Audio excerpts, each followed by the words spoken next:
Yep. All right. Gerson sounds good. All right, not gonna lie, y'all boys. I do not remember what number we on. I can't remember. I don't know if this is 137, 138, 138. I believe it is episode 138, man. Episode 138.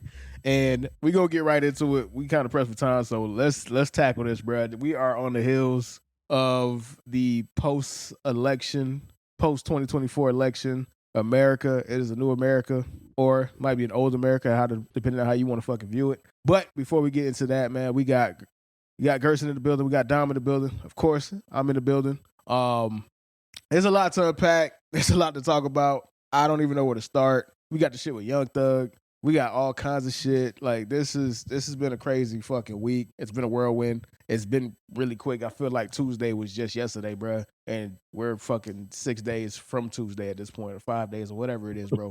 It has been a fucking blur. I've seen all the backlash. I've seen everything. I've seen it all, right?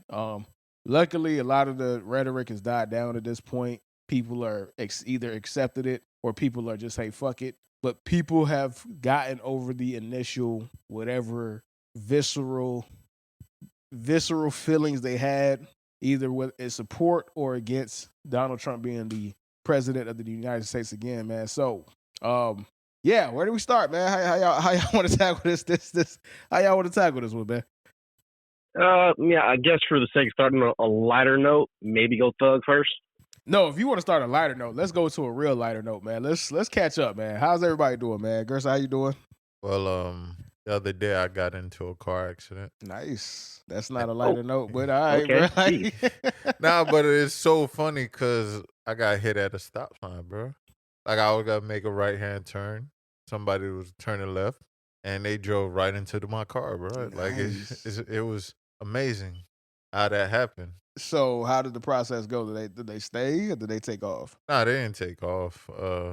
They simply called the cops, got their information, let the insurance handle it. But it's still so amazing because it's like, you always hear about being a defensive driver, but how can you do anything in that instead of just being at the stop sign and getting hit at? The only thing you could do at that point in time is do what happened to me. Now, was it a total loss or it was like? Nah, it's just they fucked up the bumper, but it's just so inconvenient, Yeah, bro. for sure. It's just Yeah, like, yeah. dog, like it was a young lady, like very young, probably like early 20s, but it's just more like, come on, man. Like, I can't just chill at a stop sign and You make can't my even turn, chill at a bro. stop sign no more nowadays, dog. So now my car in the shop and I'm just Ubering to work and shit. And I'm just like, and you know what's funny? Because They paying for it, right? here's the thing, bro. I don't even know if they got legitimate insurance. Nice.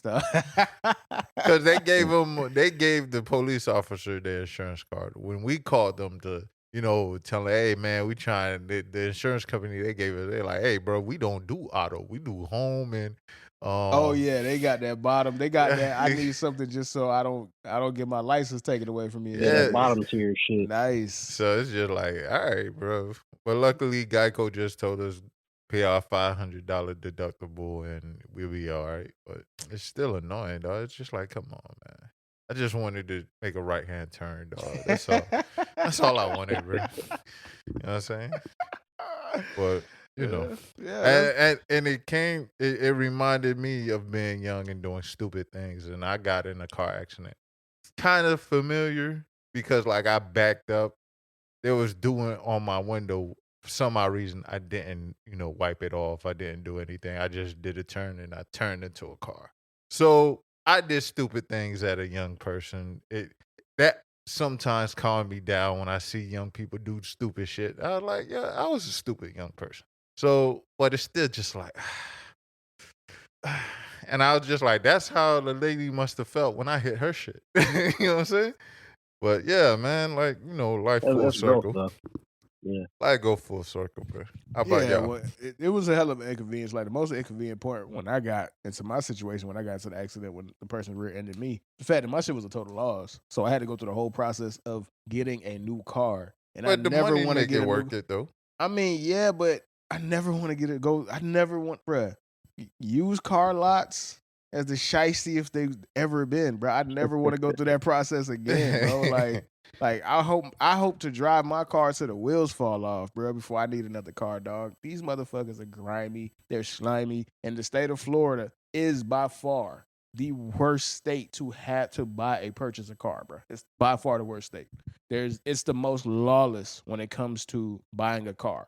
They don't have no cap on all of the stuff that they could throw on top of a car to make that sticker price an additional $5,000. Most states have regulations. State of Florida doesn't. Whether it's tag and title, whether it's processing fees, whether it's whatever kind of fees that they can make up and add to the sticker, which is why you go to a car lot, you say, hey, this car's $15,000 on the sticker. They give you that paper. When you say what's the out the door price, that $15,000 turns into $23,000. You're like, yo, what is this, bro? Like, Listen, man, Florida is So scam like you know what's what I'm saying? you know what's funny? I'm actually on car number 14. that's So insane, man. Wait, yeah, it's fine. I got a problem. It's fine. I got a problem. is it damaged car? Or are you just the type of person that just feel like I'm done with this car? I gotta get a new one. Is that I you? mean, they should have never let nigga get an 805 credit score, man. That's how I became a monster. But even when I bought my truck, kind of like what Herb's saying, actually before Herb bought a car, like I always talked to him about that same shit. Always asked for the out the door price. And then what I did this time, I worked like 10 different deals all over different parts of Houston. And like whatever I didn't like in one deal or I did like from a different deal, I just kind of made the dealers fight each other. So I would highlight some shit and then I would send it to the other guy. Like, can you match it? Yes, no, all right, cool. And just move the money around until like I got what I wanted. But it is a process, and it did take me like 3 weeks to get it all said and done the way I wanted to. Got a really good deal, but it took like time and effort that if you don't have a hole in your head like I do, you're probably not gonna want to do. Well, the problem is most people are such a rush to get a vehicle because you feel like you must have one. You know what I'm saying? Like it ain't like, all right, a regular person won't sit there and do what you did, which is the smart thing to do. Hey, man, I got a deal right here if you want, because they're all fighting for your dollars, bro. That's what they really They are. want. So that's a wise shit. Maybe when I get into my next car, I take my time, bro, because I might as well. Well, okay, so not to stay too long, but the best way to get the best price in the state of Florida, because remember, what he's doing out there in Texas ain't gonna help you out here, my nigga. Well, You don't think actually, so? that's not 100% true. Man, They do got it is 100% true. I'm gonna tell you why. no, but I'm just saying no. I'm saying it's the Wild West out here too, because like on a bus on bus I was looking at, they had like they charging you for extra for fucking tents. They was charging you like they had like the truck I ended up getting in the paperwork. If you wasn't paying attention, they charged $700 for a bed liner. And I'm like, hey, this truck didn't even got no fucking bed liner in it. Like, how you gonna charge me for some shit that's not even on the car? Like, it's shit like that. They charge you for paint protection. And I went out with the guy and I'm just like, what is y'all I want you tag to and fill this title? paint. What's y'all tag and title? The tag and title, Is it that a kind of set all price? depends. Is it a set price? The tag, or the does it have tag a and title is maximum? always different. Does it have a maximum price though, or a It processing depends. quote unquote processing fee? Oh yeah, they throw processor fees in like a mug, but you don't really gotta pay them. If the processor fee is gonna be different at every dealership. So the ones where it's like a $500, $1,000 processing fee, yeah, tell them to suck a dick. Your best bet is to look up the I don't know what the website is, but it's a thing that you take the VIN number of the car that you're interested in buying, and you look how long it's been on the lot. The longer it's been on the lot, the less money, Yeah. the more money they're losing. So they'll be way more invested in getting that shit out of there because it costs them money to keep it. That's the best way to get a good deal. Here. If that shit just hit Nah, the lot, that's good advice all over the place. 'Cause Yeah. my truck was sitting on the lot for about 170 days before I bought it, and I knew that, and I told the dealer that too. I'm like, hey man, you can call me back with my deal. if you tell them that, that's the first thing that they know that you not to be trifled with. When you come with, hey, bruh, this shit been here for 2 months. I know y'all losing money. They don't that now they know they're dealing with somebody who knows what the fuck they're doing and knows that you cannot be played with, bro. So they'll be way more willing to give you what you want. But if that shit just got there, yeah. So Okay. that's something to definitely take that. Trust me, like I got so fucked on my first car. I said I will learn everything about negotiation with cars. Gotta become an expert, man. I was like, that would never, ever, ever happen to me again. When I traded my car in, didn't understand being underwater, didn't understand being upside down, didn't understand rolling over a loan into a new loan, didn't understand none of that shit, bro. I was paying $600 for an Elantra, bro, a month without the insurance. The fuck? Like, How much money you put down though, bro? nigga, what? Remember, because I owed money on my first car. The first car I ever purchased was a 2011, my black on black Hyundai Sonata SLT. That was my baby. Had the leather with the cloth seats, tinted out. That shit was beautiful. I, for whatever reason, took these niggas up on their offer to trade in my car. I went in there. I didn't know what they were talking about, bro. They just hit me with a whirlwind of nonsense, dog. They got a lick. They hit a lick, bro. Of course. They just hit you with all of this car legalese, bro. You don't know what this shit means. You don't know none. I'm not gonna say you, but I, at that point in time, had no idea about anything. The minute I left that lot, I immediately regretted my decision. I even went back to try to get my car because I looked it up, and then you can bring your car back. Technically, you can't, especially in Florida. It is up to the dealership. But they were like, okay, we'll take this car back, but we already processed your car. If you want to get your car, that shit going to be $800 because we done changed the wheels. We done did this. It's going to cost you that. And I was working at Babies R. I didn't have that kind of bread, bruh. So I had to just take it on the chin. And it got to the point where it's like, I couldn't afford to keep the car. I didn't understand. When that sticker came, when I looked, this car that was supposed to be $12,000, $13,000, when I got the out the door price, that shit was $25 and change. Nah, 25 and change. That's some nasty work. 25 and change. I didn't know that I was taking what I owed on the old Sonata. I just added that to the next car. I didn't know none of that shit. I didn't know what I was. Yeah, you roll the negative equity. You know what I'm saying?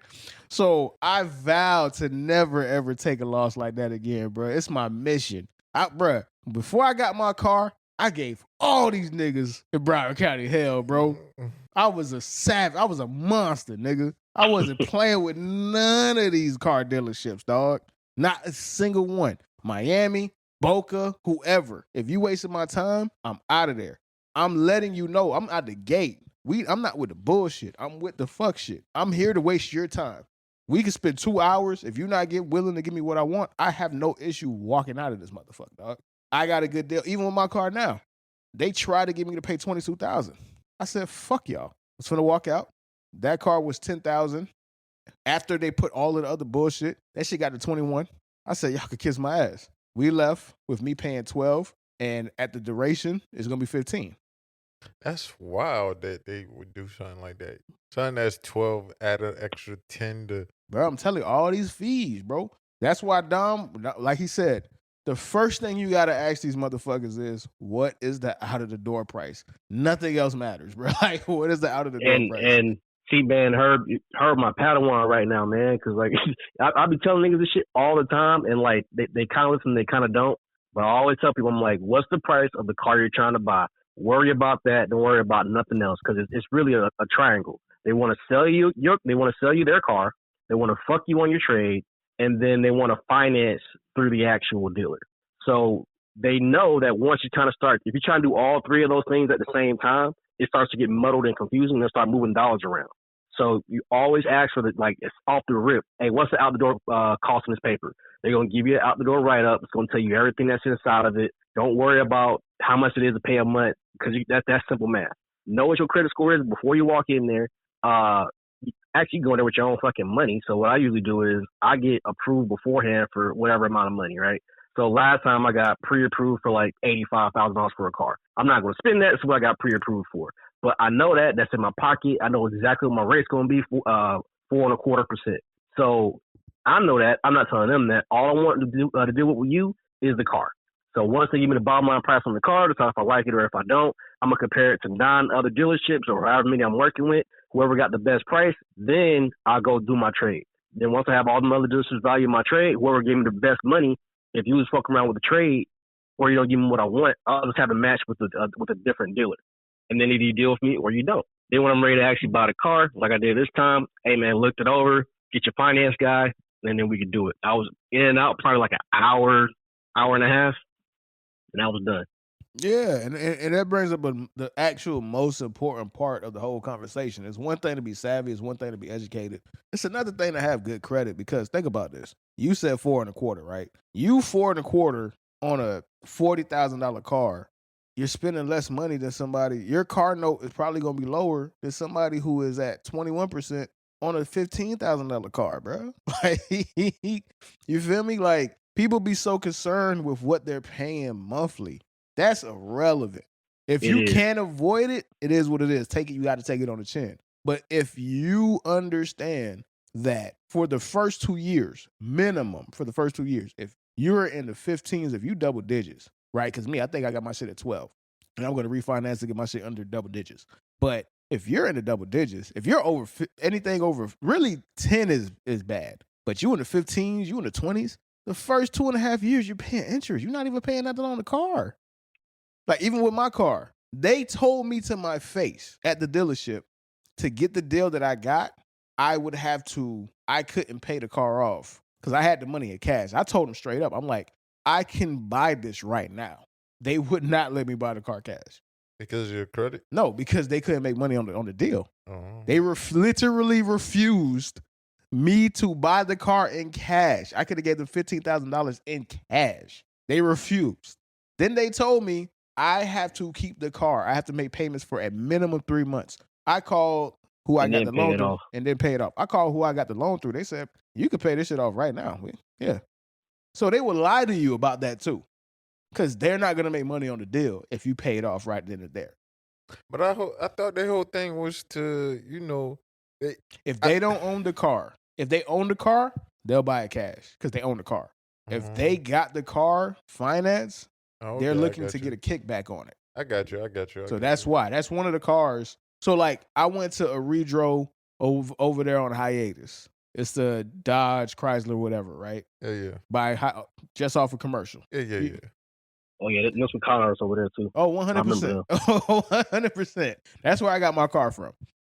They have a car. They have so many cars. Like, if it's a car, because I was thinking about getting I can't remember the name, but is it the Mazda 6 or the Jeep? One of the Mazda 6. It wasn't the Mazda 6. What's the Jeep, Dom? It's like a 5 or whatever. Grand Cherokee? No. It's a Mazda. Like the Compass? No, it's the the Cherokee. It's an SUV. It's the SUV. Mazda. The Cherokee. No. Cherokee. The C5. So they had the C5. Oh, the CX5. Yeah, the CX5. Mazda. Yeah, the Mazda. So they had the CX5. It was a 2017. Super nice, leather seats, everything. Right. That shit was out there as a fuck. What that shit called? They had it as a dealer special.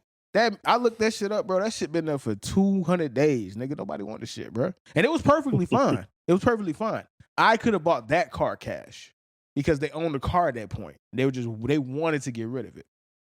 But the car I ultimately ended up with, they didn't own. So the finance person, who I gave hell. I was on her ass. I looked up every single thing. I said, "What's this? What's that? What that mean? What does that mean? What does that mean? What does that mean?" And she hated me. But that's what you got to do. But she told me, she was like, "Oh yeah, you gotta wait for 3 months." I called after everything. They said, "No, you could pay it off right now if you want to." So they will even lie to you about that, bro. Like, you gotta be a dog out there, bro. You gotta be a dog. Well, but they out there. say anything to get their way, as long as they got you under contract, right? Yeah, but the thing is, once you purchase a car, you don't got nothing to do with the dealership no more. It's whoever the car is financed through. Yeah, and they'll take the money real quick. Yeah, because that's who you are actually dealing with. The dealerships are just middleman, bro. That's all they are, bro. Whatever happens is between you and who owns that car, who you financing that car through. I'm financing my car through Chrysler Capital. That's who I'm dealing with. The dealership is done. They're completely done. Anything after this point is, am I going there to get my car service? That's it. Do you? Yeah, I go there. They be hooking shit up. They be on point with shit. I got a bunch of free shit over there. But that's a part of the negotiation. I got multiple free oil changes, all kinds of shit, because I let them know, y'all, I don't care, bro. I will walk out of here, bro. Like, they have to work for you, bro. And that's shit that they gonna give you anyway. But you gotta get it out right now. Yeah. Right now, nobody's really buying cars. It really ain't the best time to buy a car because used car prices are kind of coming back down, and the rates are starting to really kind of come back down. So they know they're sitting on like a whole lot of cars. So if you are in the market, you got a lot more leverage than it was. Like, if you're trying to buy a car like in 2022, 23, like the height of COVID, where it was like a bunch of shortages going on, yeah, then they had you by the balls. But right now, the market's kind of like reversed. It's the other way around. Most definitely. All right, let me get my little anime story in because we up for time because we got a lot to digest with this whole election and everything like that. So, recently, man, I went to my first anime rave, man, and I'm not gonna lie, bro.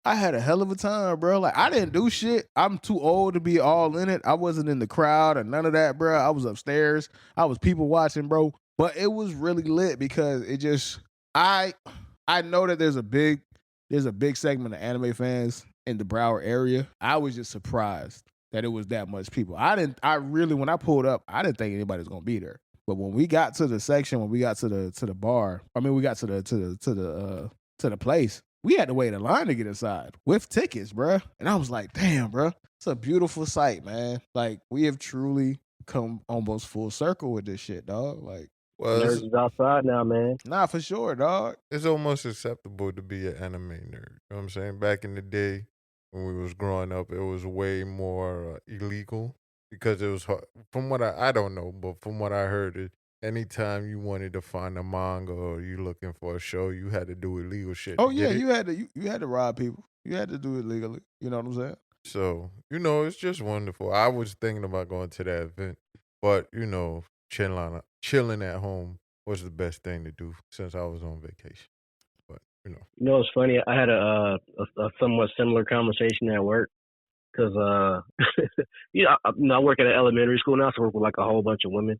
And like one of my coworkers asked me, it's like, man, did your eye ever like wander like the other woman or whatever? And I'm like, no, not really, because I got married when I was ready to get married. A, and then B, I have a good time when I'm not at work. I am a fucking chronic hobbyist. Like, I watch anime. I like doing home theater audio shit. I fucking longboard. I like to fucking play with RC cars. I like fucking work with my muscle car.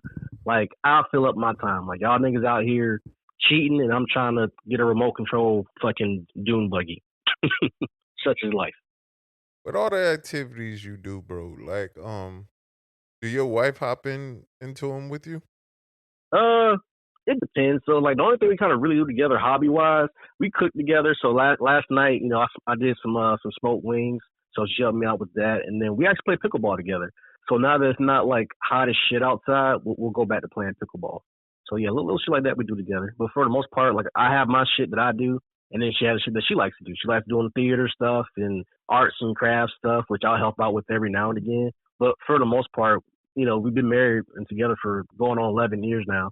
But she still has her own life. I still have my own life. There's no way it's been 11 years, bro. It's together. Okay, yeah, okay. We've been together for 11 years. The totality. Sorry. Okay, I was about to say. But I mean, shit, man. We about to hear year 7 married. Yeah, 2018, bro. Fuck. Yeah, March will be 7 years. Jesus fucking Christ, man. God. Sounds wonderful, man. Jesus. Shit, nigga, speaking of marriage, nigga, you just had your first anniversary. Oh, yeah. Nigga. Congrats, nigga. Yeah, but that's why. How's it feel, man? I mean, it went by quick. Like, the year surprised me. I'm like, damn, it's already been a year. But I've been with this lady for 14 years. So it's just more like, it's just more of forever. And the funny thing is, I remember talking to my boss when I requested my anniversary. My wife wanted to do our wedding on a different date. And I was just like, hey, man, just stick to our regular anniversary. So that's why it's November the 5th. That's when we started dating. That's when we got married. So I can never forget that date, bro. You know what I'm saying? Hey, same. I can never forget that St. Patrick's Day, dog. So, I mean, it was wonderful. I thought I was going on Royal Caribbean. I thought I was going to Carnival Cruise. Yeah, man, fuck that. Let's skip all the bullshit, bro. Give us your cruise experience, because I've never been on a cruise, bro. So take me through the cruise experience, bro. My experience is disappointment. And not disappointment because it wasn't a good ride. It was a good, it was a good experience. I loved it. And my only thing is, like I said, I thought I was going on Carnival, and I ended up going on Royal Caribbean. Royal Caribbean. I was disappointed by seeing all the old white people. And how did you, like, what happened? So did your significant other just... No, she's the one that set up everything. My foolishness is just like, oh, we going on Caribbean party time. We going on Carnival party time. That's all I heard of. Carnival Cruise is definitely the party one. And I was wrong, dog. And when we got there, I was like, hold up, ain't we going on Carnival? That's what I thought we were going. Nah, Royal Caribbean. I was like, damn. But did she give an explanation as to why you guys were on Royal Caribbean? Shit. Listen, man, you gotta understand, bro. When you have a woman like that, bro, you just gotta. All right, whatever. Got you. It ain't my choice, bro. I told her was the one that told her set it up. I don't care. Do whatever you want, and that's where I failed. so now I just gotta take, and it still wasn't a bad experience. It's just more of what I didn't expect. Like there was kids, old white people. Well, it's gonna be kids on Carnival Cruise too. I know. I haven't seen enough reviews. I know there's the adults only cruise, And that's what I'm about, bro. But Yeah. that ain't where I got, bro. So, but yeah, still, we did a cruise, but I don't remember if it was adults only or not. I gotta ask my wife. knowing you and how you move with your lady, I would be surprised Hey, if you Sinead! went to a one that wasn't like that. But still, like, food was wonderful. Thing is, they got us with the drink packages. Yeah, always get caught with a drink pack. No. You're never gonna drink as much to No. justify it. No, not because. Well, I didn't get the drink package because they force you to get both. Like both people have to get it, and I couldn't justify spending $210 every day for drinking, which I'm not gonna drink It's that much. $200 every day. No, it's $110 for each person. Oh yeah. But But- still, 110, nigga. That's a lot, nigga. Like, Listen, man, I know my wife doesn't drink, so that's why I was like, God damn it. But I also realized that, like, listen, man, I never asked for a Long Island and not get tipsy. I don't think they was really putting alcohol in the drink like that. So that's why it's just like, oh, get the package so we could just give you more watered down alcohol and shit like that. And when I Hey, man, realized so- I wasn't getting tipsy, I just stuck the beer, which where worked did y'all for me. go? Where did y'all go? What was the destinations? Was it with just one place or was multi stops? Nah, it was 2 stops. They have their own island. I think it's called Coco Island. And then they have the Bahamas. That's where we went. Did y'all go to Atlantis or y'all just was on the no, Bahamas? no, Okay, no. okay. Only Bahamas and Coco Island. Me being a lazy fuck, I didn't go out. I wasn't on the excursion shit. I don't think I missed much because I seen other people. Like it was funny because 2 Royal Caribbean, the cruise that left from Miami and the cruise that left from Fort Lauderdale, we both landed there at the same spot. But it was just funny because I have a friend on the other boat that was recording their shit, and I was just like, I mean, Rebecca, whatever. So it's just funny to Yeah. see that. Oh, you know what's funny? Yeah, I seen her post on Facebook. She was with her daughter and shit, right? yeah. That's funny. Yeah. That's funny, dog. Oh man. But bro. it just solidified 2 things. I don't necessarily like being around white people, and it was funny because like Well, that you got to charge that one to the game, bro. Because I the didn't only know. white people dominate cruises, bro. Here's the problem: there's a black only cruise with only black people, and from my understanding, that cruise is a disaster. It's the Spirit Every way. Airlines of cruises, bro. So in every way. yeah. Like I've seen a bunch of people that had like YouTube because when it first came out, there was a bunch of people that uploaded on YouTube about their experience. So that shit was ghetto, shit was trash, everything. So if you were cruising, you will be surrounded by white people. You just gotta charge that one to the game, my boy. I ain't gonna hold you. No, but the one funny experience because I went out to drink by myself, left my lady in the room, and Quick question. What? How big was the room? Because I heard the rooms are kind of oh small. man, it's small as shit. That's the one. It's smaller. I was surprised. I remember when I first walked in, I was like, man, this look like hell right here, dog. You know what I'm saying? Because it was just small as shit. The room small as shit.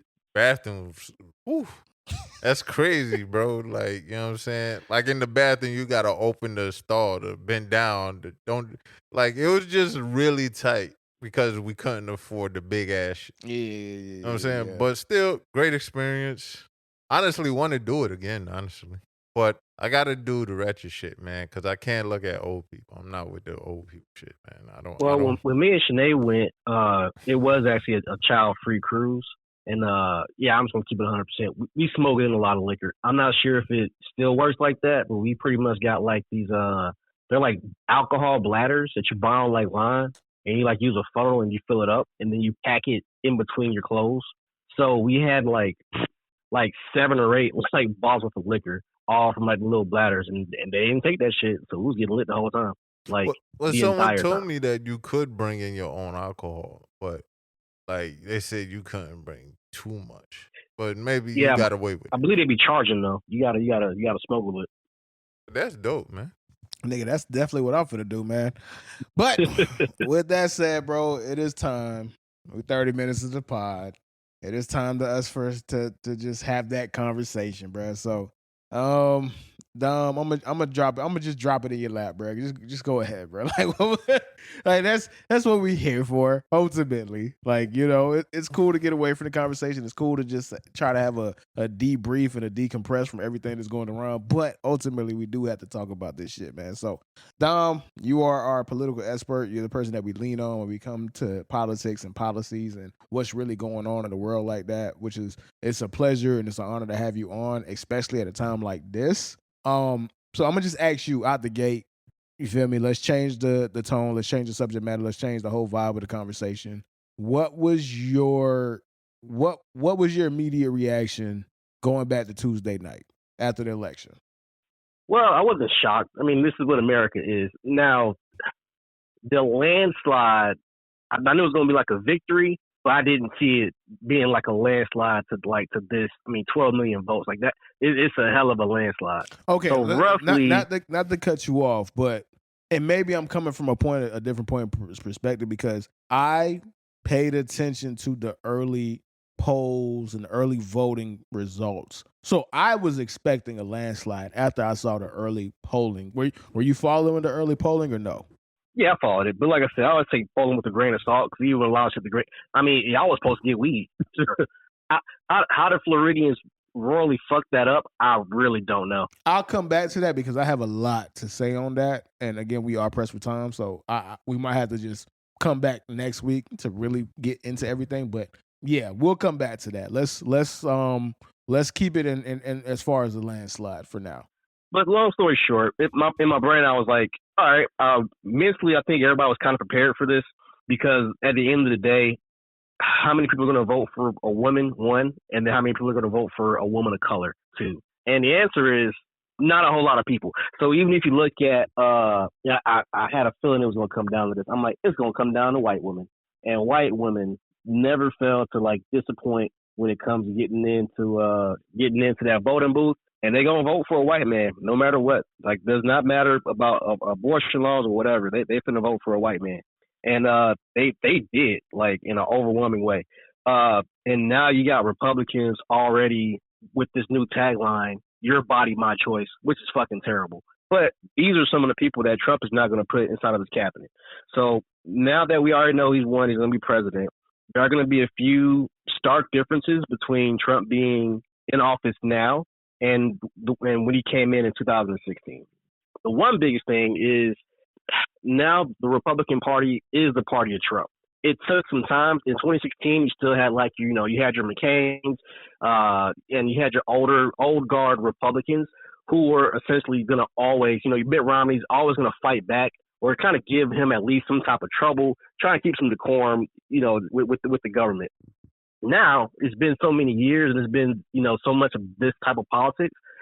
Now you got your bobbers and you got your people that are extremely on the right, and they're going to pretty much let him do carte blanche or whatever he wants. The Republicans also not to cut you off, but what does he want though? What does he want? Yes, what does he want? Pop Snuggles. Okay, so Republicans have all three branches of government, which pretty much means the executive branch is ran by Republicans, which is the presidency, the legislative branch, which is pretty much Congress, and then the judicial branch is all leaning heavily towards Republicans. That'll probably flip in 2 years. That's usually just how it happens. But as of right now, here's what he wants to get done. The big 2 items that you're going to see the fastest is mass deportations, tariffs, and tax cuts. Okay, let me ask you a question on that, because do you honestly believe that there is going to be a bunch of mass deportations? Because based off of what I saw, it takes $90 million to deport 1 million people. Do you truly believe that you're going to be rampant mass deportation? The answer is it depends. So there are some like go arounds where you can make that even cheaper. So right now, if you rounded up a group of people and you try to deport them, they still get due process, which means they still get to go to court. They still get to state their case, which is more than likely going to be like an asylum case. It takes time. What's being thrown around right now, what they're looking to do is to take away that due process and pretty much just rounding people up and then just getting them out the country, and whatever that looks like. It might be a little bit crazy. And he's really trying to go after naturalized citizens and people who were born here who may be second generation. They're also trying to essentially find a way to reverse that. Wait, when you say second generation, are you talking about people's kids that was born here? Yeah, like if your parents are immigrants, they're actually trying to look at ways that they could deport people who were born in America. That's wild, bro. See, this is my thing. This is my thing. There's just a lot of things that I personally don't believe are happening. I don't believe mass deportation is happening. I don't believe that's happening. I believe I think they're racist enough to try. But the thing is, to try. They're racist enough.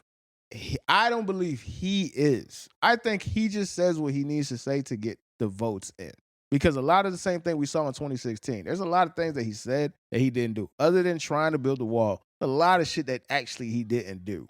He is, in my opinion, again, I could be wrong. I could be reading the tea leaves completely wrong. I just think he's more concerned with making his rich friends money, in my opinion.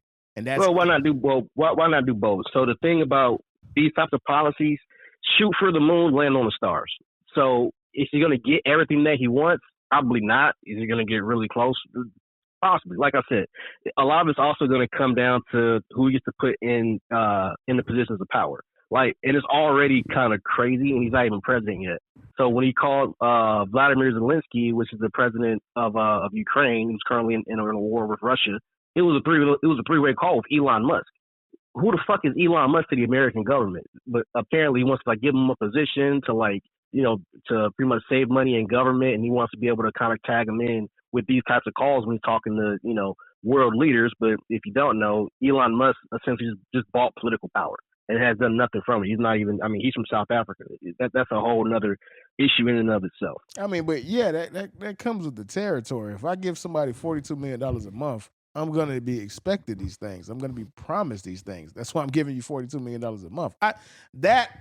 Is it stupid? Is it ridiculous? Yeah, but I can't say that that's not happened before on either side of the political party. Like, I'm pretty sure to a lesser extent, Democrats have involved themselves in a way in that sense too. So to me, I just get this doom and gloom. Hold on, let me finish. I just get this doom and gloom. End of the world. This is gonna be the most. I just get that from the people who are so starched to him. And again, I voted for Kamala. I voted for Tim Walz. I voted for a Democratic Senate.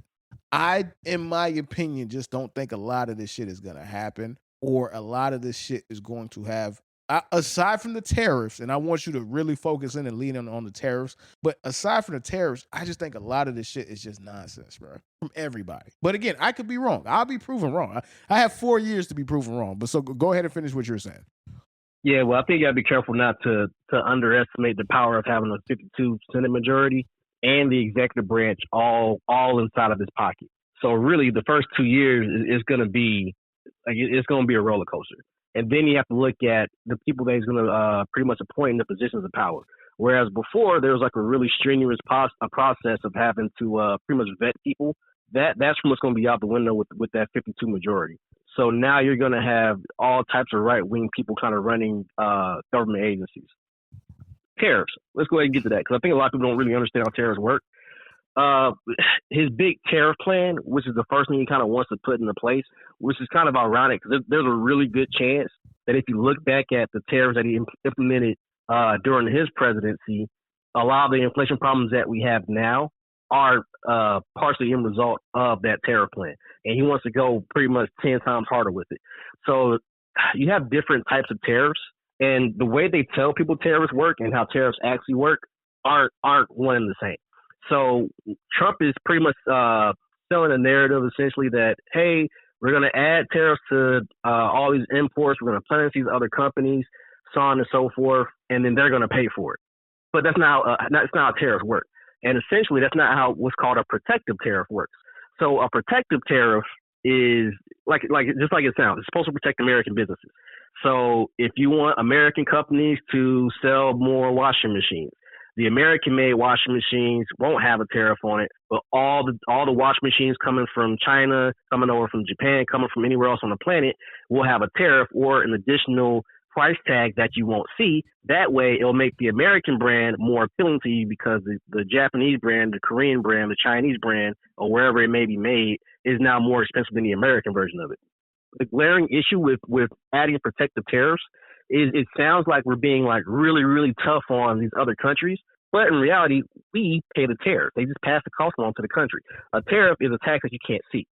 The other bigger problem is at this moment, we don't really make a whole lot of the products that are going to be tariffs. So I just told her just 2 days ago, and my wife, and she's kind of on board. I'm like, let me go ahead and get me a nice ass TV now, because we probably got 6 to 8 months of like these really, really cheap TV prices, because everything is going to kind of shoot up. It's going to start gradually. It's going to kind of get out of hand because there are no American companies that make TVs, that makes loudspeakers, that makes all these different types of electronics. So there is going to be a palpable increase in prices across the board. It won't be overnight. It won't be immediate, but it'll take probably like 2 or 3 years.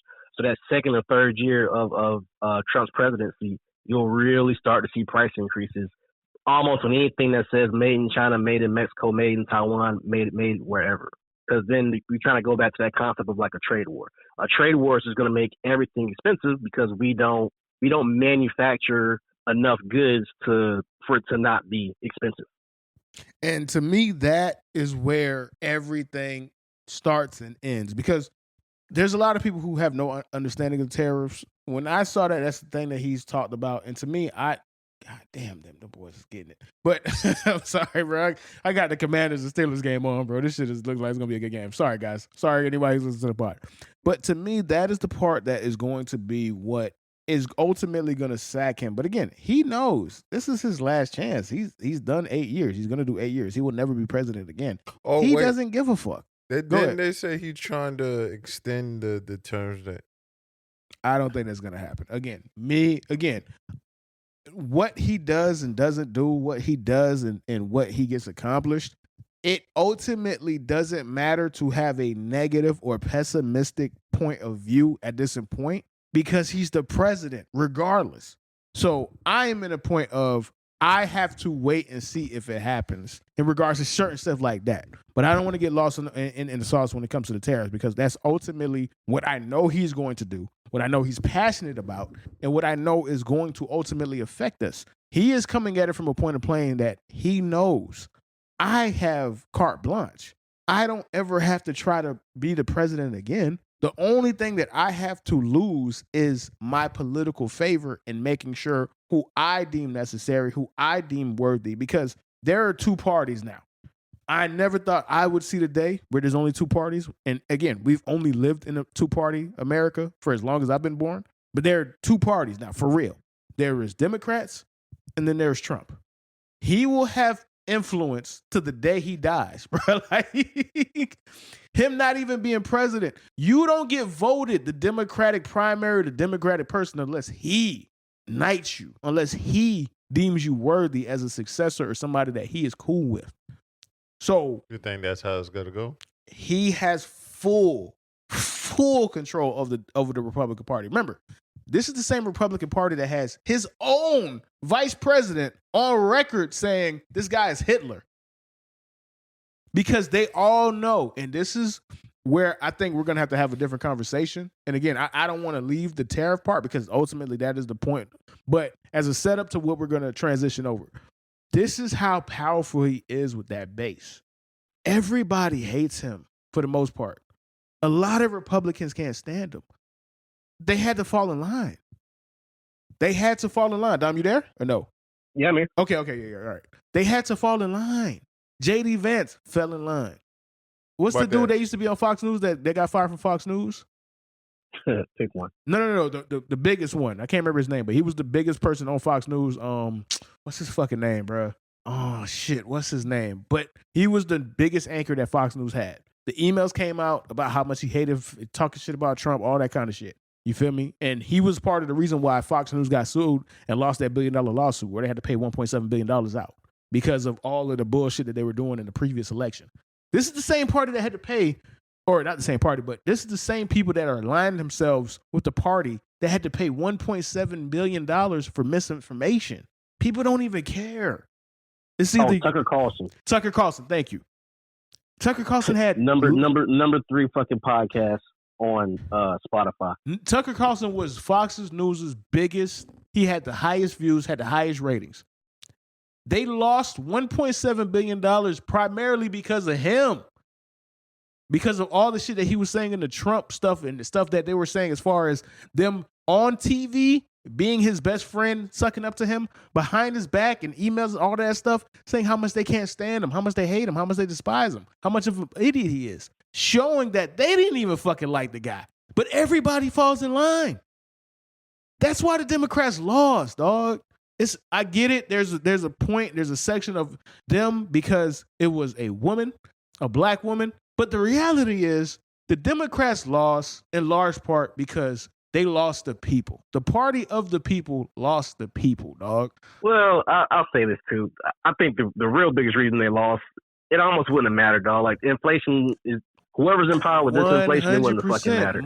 Everybody's gonna look around everything else. Really, they're gonna look past everything else. Every single party, every single president has to deal with issues that are not their fault, right? They were going to lose anyway, but 10 to 15 million people didn't show up. Well, but that has nothing. Let me get this in. I apologize. That has nothing to do with the inflation and stuff like that. That is a party that never was able to make people feel like they actually cared.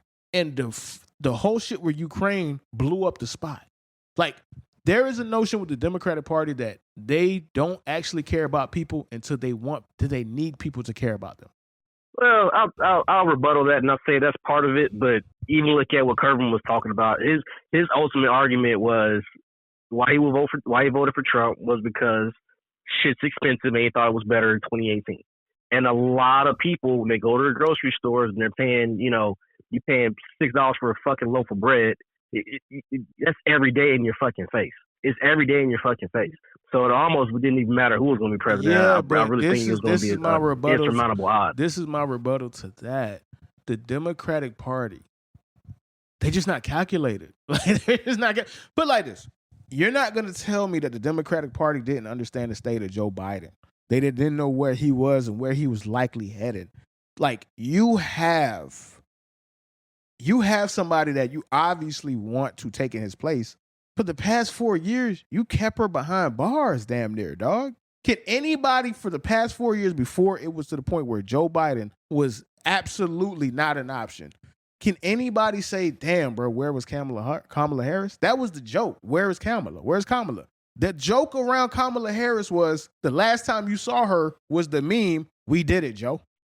Yeah, but you gotta remember, though, as vice president, you're fucking vice president. You're supposed to work for the shadow. It's no different than when Joe Biden was a vice president. But that's the point I'm trying to make, dog. That's the point I'm trying to make, bro. They were not calculated. Fuck what you're supposed to do at that point, bro. We're talking politics, dog. They were not calculated. They did not understand. Kamala Harris was only on the ticket because they wanted the black women vote. They didn't give a fuck about her. Once she did what she accomplished, which brought black women out, they sent her to the side. The people that run the Democratic Party is Nancy Pelosi and whoever is on her side, bro. We all know this at this point. The fact that we didn't even get to vote for who was representing the Democrats will let you know that. Well, so here's the other thing, too, though. Democrats and Republicans kind of got the same problem because they have a really big who the fuck is next problem. Because Donald Trump is, 78 years old right now when he takes the office. That means he'll be 82. I mean, even if he could run again, he's fucking 82. So that means, man, if you subtract Obama, like the average, I mean, let's see, we've had the silent generation, which is before the baby boomers, have been, let's see, 1, 2, 3, 4, six presidents have been from the silent generation. That means they were born somewhere between 1920 and like 1944. Like that is ridiculous. Like never, it's never happened where you've had one generation essentially run the country for so long. So at this point, I hope we're not out here voting for 80-year-olds. But now both parties gonna have to figure out who's up next in this younger generation that can actually, be viable politicians. Is it going to be J.D. Vance? I doubt it because he's an idiot. DeSantis, possibly, if he works on, being able to publicly speak, which is the biggest problem that DeSantis has. If we put a microphone in front of his face and ask him questions, he's a fucking idiot. So if there is going to be a really big, after this all kind of calms down in 2029, where the heck are we going and who the hell are we supposed to be voting for?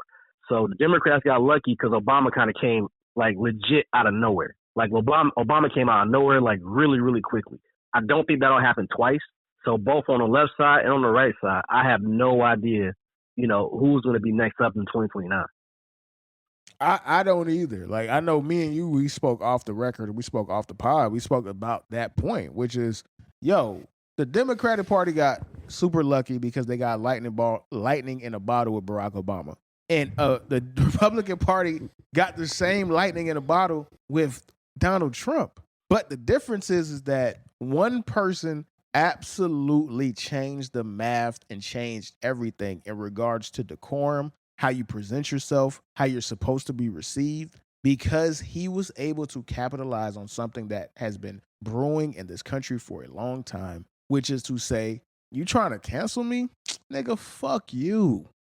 You're trying to suppress who I actually am, which is in regards to misogyny and racism. Fuck you. And he tapped into something that I think no other political participant could tap into, which is to build those people up while still having the ability to go on the other side and grab the Latinos, to grab black men, to grab hip hop. It's like, this nigga is uniting the racists, and on the other side, the niggas that he's being racist against, or the people that he's inspired to be racist against, are right there with him. Nobody else has been able to do. Which is crazy. Granted, I will say, he only got 12% of the black vote, but man, that Latino vote, the split for the Latino vote was almost exactly the same as the split for the white vote. But it's that exceptionalism. It's like, when you had the guy the week before last that called Puerto Rico a floating pile of trash, which is looking at going to give that guy a cabinet position, by the way. Puerto Ricans, large and by, especially in Florida, almost overwhelmingly voted for Trump. Like, I knew it was going to go left when the numbers from Oviedo County or Okeechobee County, one of those counties very close to Orlando, in Central Florida came back, and it was like, yeah, this is this particular area is 70% Latino or Puerto Rican, and they overwhelmingly voted for Trump. I'm like, oh yeah, this gonna be in the bag. So really, the overwhelming 12 million, large and by, came from A, white women, and B, Latinos. Like, Latinos really held it down for Trump. Yeah, but this is why I feel like, and again, this notion that Kamala lost primarily, again, I'm not saying that's what you're saying. I'm just arguing a point that I'm seeing. This notion that she lost because she's a black woman and because she, one, is a woman, two, is a black woman, three, I'll take that back. One, because she's black, two, because she's a woman, three, because she's a black woman. All three of those things at the same time. Yes, that is a part in why she lost. But to me, just seeing the past 4 years and how the Democrats have moved, this was a loss of apathy. People did not give a fuck. People did not want to vote because it was, I'm voting for the other side. That's what 2020 was. 2020, which is why Donald Trump lost, was I'm voting against him. Not necessarily because I like that candidate. I'm voting against him. And they voted for Joe Biden. And in their eyes, they voted for somebody worse. So you can't run that same play again in 2024.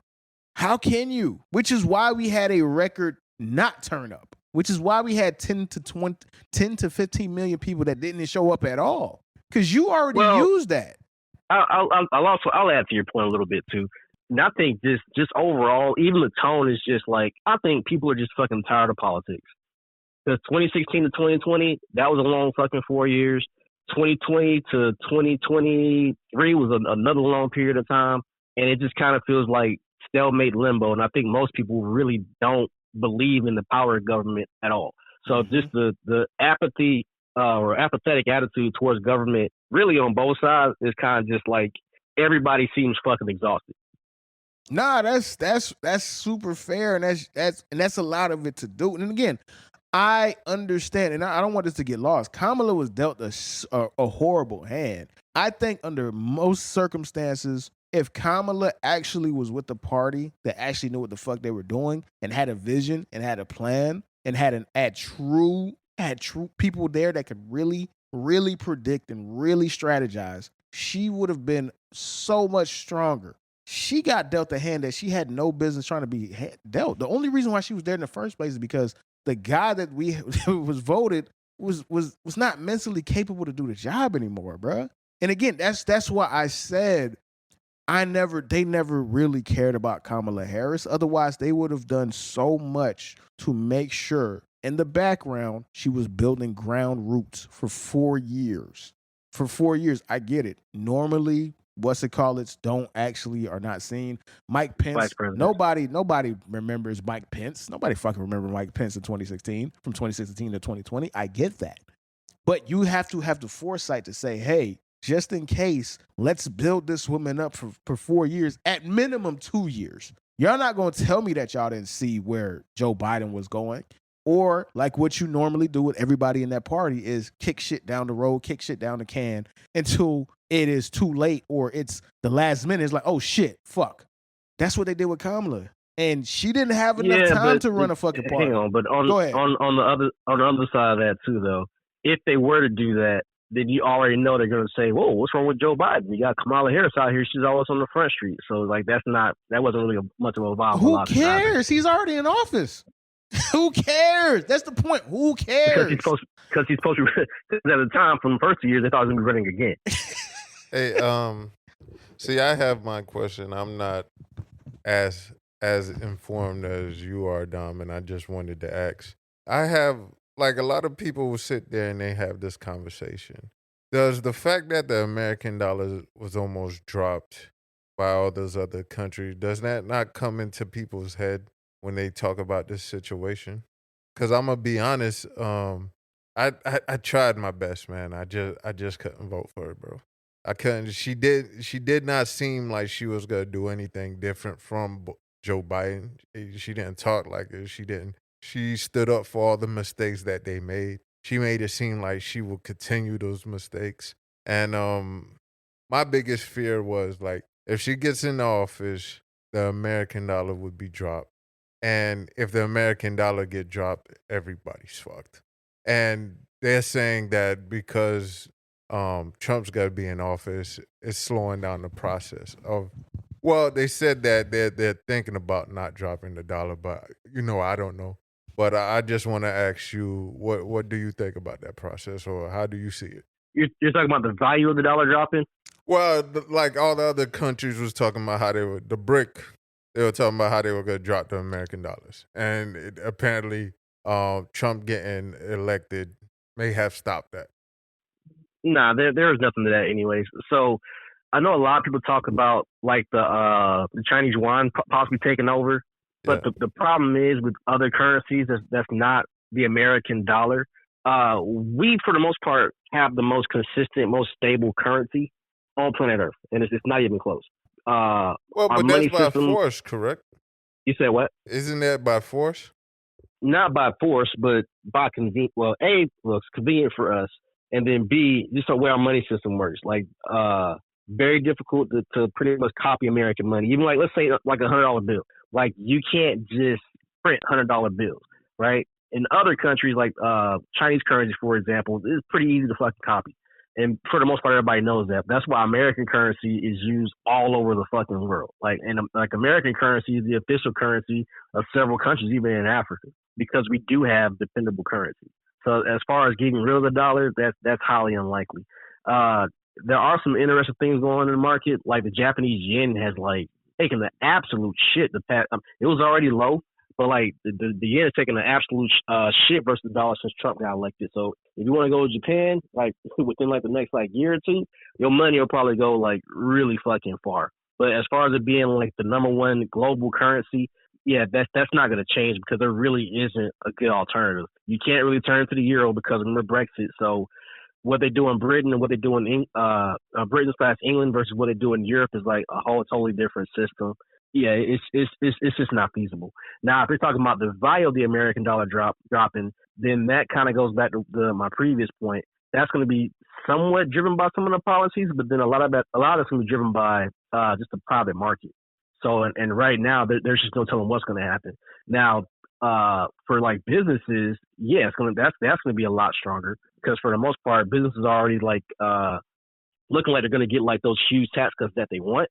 So once he got elected that Wednesday morning, yeah, everybody, the whole New York Stock Exchange pretty much shot up because they already knew what time it was. Tax break time. Tax break time means more money for them, means more money for the shareholders. Okay, and well, my other thought. What about the respect? Like, do you believe that if she did get elected, that she could demand the respect of all the other countries? Like, I feel like on the on the Western Hemisphere, like I don't feel like they would respect a woman as a leader, and that would be difficult for America. Nah, honestly, it doesn't matter because we already saw. So Hillary Clinton, love her or hate her, she was Secretary of State. So how that position essentially works, a lot of times you don't send just the president to like a lot of those G8. Sometimes you get the president every couple of years, but for the most part, your Secretary of State is the person that's flying all over the planet as like one of your main diplomats. So we already had a woman diplomat for what was it from 2000? Yeah, but that's not the same as 8 to 2012, though, man. Yeah, I think that's so overblown.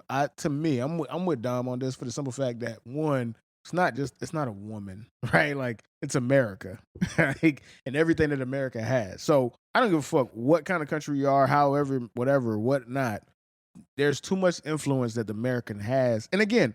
There's people who said that, and there's people who have changed. There's a lot of political leaders who have changed their tune after meeting Kamala. So I personally don't think that, you feel me? Like even Putin, him and what's the name ain't on the best terms right now, right? Like he was like, I like Kamala Harris and stuff like that, bro. So I don't think that would have been an issue at all. I think that's a talking point. And then you also go ahead, Dom. You gotta remember too, what's the number one thing that America does more than anything else? The number one thing that we do or have the ability to do. Rhetorical question is fucking kill people. Like that's what we're best at. When it comes to military, blowing shit up, killing people, that's really the best thing that we do. It's not making goods. It's not producing services. The best thing we do more than anybody else on the planet, which we spend trillions of dollars on, is fucking killing people. And everybody knows that. That's why everybody walks so gingerly, when it comes to dealing with us. That's why what's going on right now in Israel and with the Palestinians, even between Israel and Iran right now, they're not going to call that a war. Now, are people fighting and dying? Absolutely, but they're not going to declare it a war because if you declare it a war, then the West or America has to do something about it. And for the most part, people would rather have America be out their business. Now, with Donald Trump becoming president, we're definitely 100% going to get all up in their business. So the Palestinians are probably going to be fucked. And Ukraine is probably going to be fucked now. Well, Ukraine is kind of fucked. So Ukraine's kind of fucked because we're probably going to draw back all of our support for Ukraine. But let's see, probably Poland is like the most likely to kind of step in and kind of take our place. Is that going to do anything? Like, is that going to save America in any type of way when it comes to all this money spent? Are we just going to help them anyway in another, I feel like they'll find some way around it. Like they set them up, they have whatever type of contract with them. And even if they don't do it directly, they'll probably do it indirectly. No. Well, see, no, because Donald Trump, for the most part, like he really fucks with Israel. So, like, he already said, hey, man, they don't get carte blanche as far as, like, being able to deal with the Palestinians, how they want to deal with the Palestinians. Ironically, that is a pretty unpopular conflict amongst Americans because I'd say it's probably a 60-40 split with Americans for the most part, kind of understanding the plight of the Palestinians. So that's going to be unpopular, but, it's not here, so we'll get past it. It'll fall off the news cycle, and it's going to be what it's going to be. And then we already know that Trump has quite the relationship with Vladimir Putin. So definitely expect that to be pretty much changed around a whole lot, too. But like I said, we'll fall back, and then somebody else will step in. And for the most part, are we supporting Ukraine as far as, like, weapons and stuff? Yeah, but we're not giving them, like, any new shit. We're pretty much just shipping them stuff that's, like, 20, 30 years old that we're just sitting on. I think people drastically underestimate, like, the weapon power of, like, the United States. Because we got shit that's 30, 40 years old that's sitting in the middle of nowhere in South Dakota. You know what's crazy? Like, I was driving to work 2 weeks ago, and there was just, like, a huge train. Like, the huge train, we have, like, a little, like, a reserve base here. And there's just probably, like, 50 or so Humvees. Shit had, like, 10 tanks, like, attached to it. And that's just in the middle of Houston, just on a train, just driving through. Whatever. It is what it is. Nah, that's... So I think... That's something that I is, and again, this is a point of the Democratic Party, just messaging, bro. Like, people, yes, there was a lot of money that was sent over there, and again, I could save it for another day because it's super involved. Why we are even involved with that Ukraine war to begin with, and NATO and all of that stuff, it's complicated, and we don't have time. But a lot of people don't even know they're just sending old shit over there, bro. That money that we're sending is in value, not actual money. Like, but again, that's messaging, bro. That's on them. That's on them, bro. But going to the whole voting thing. Before we get out of here, I just want to touch on this point, bro. I'll save the Amendment 4 for next week because we are short on time. But I want to touch on Amendment 3, and I ain't gonna lie, I don't really want to touch on it. I just want to get my shit off, bro. So I'll let y'all boys have at it. But I'm so mad. I'm so pissed off. I'm so fucking angry, dog. Like, I don't smoke. I don't burn anymore. I could get weed. We understand that. But my nigga, like, I went out. That's what really pissed me off because I've already resigned to the fact that Donald Trump was going to be the president like a week before everything, like just me following everything. So I understood that. It is what it is. But that Amendment 3, I went and voted for Amendment 3, yes, on behalf of all the homies who smoke. And when I woke up and that shit didn't pass, oh my God, I was pissed. Niggas, we have to stop being surprised by this 60% rule. Every 2 years, you niggas get reminded that you need 60%. When it was the medical shit, when we didn't get it the first time, niggas was like, what the fuck? Why we need 60%? It never changes. It's been 60% since 2006 that Florida voted on. So this idea that this shit is so surprising and is catching motherfuckers off no, dog. Like, 10.6 million people voted on Amendment 3. The population of Florida is 32 to 33 million people. So there is a point in time where you can make the argument that there is 10 to a potential anywhere from 5 to 10 million people that did not vote as far as eligible voters. I know it's a bunch of motherfuckers because I went to work with these bum ass niggas, bruh. I went to work with these bum ass niggas that said they didn't vote. That burned. Oh shit, bro. Man, I could get weed anyway, bro. I could get weed anyway. Like I said, it will be cheaper marijuana. It'll be less of a hassle. There'll be no dealing with no middleman, no plug. The crime will be reduced. Nobody should be in jail over marijuana, in my opinion, because you got too many people in jail over marijuana. It will literally solve all those issues. And for whatever reason, people didn't vote for it. It will literally be cheaper, better product. Ain't no more waiting on your plug to come through. Probably going to be 2 hours late. You just go to a reputable business and then, get whatever you need to get. And I don't understand why anybody will vote against weed in the first place. Because if you've ever worked in customer service, I would 1,000% rather deal with a person that's high off of marijuana than drunk. And it's not close. It's not close. But I digress. Hey, I have a question. Is it also something that would be hard to get votes in Texas? Like, the Texas same way. Would be last. It would be last? Oh, Texas would be the last state to ever legalize because we do have so many people who are just hyper conservative that think that, people that smoke marijuana have reefer madness. but their cousins are on fentanyl. So like I don't understand. I don't understand, especially Wait, you for have like the medicinal purposes. you have a fentanyl problem in Texas also? Everybody's got a fentanyl problem, man. Yesterday's crackhead is today's fentanyl addict. So it's not as bad as like Kentucky or Virginia, like a lot of those very rural middle America places, but it is a substantial problem all over the United States. So yeah, the synthetic drug market is going crazy. All right, dog. All right, man. All right. So we're going to go ahead and shove this conversation because, like I said, we were short for time. So we'll probably have more time to, like, divulge and really dig into this next week, man. But any last words from y'all boys, man, before we get up out of here? Yeah, stay prayed up, y'all. Yeah, all you can do is hope for better, bro. That's it. Shit. All right, man. With that, though, man, we'll see y'all next week, man. Deuces. Yes, sir. 1:30 in the books.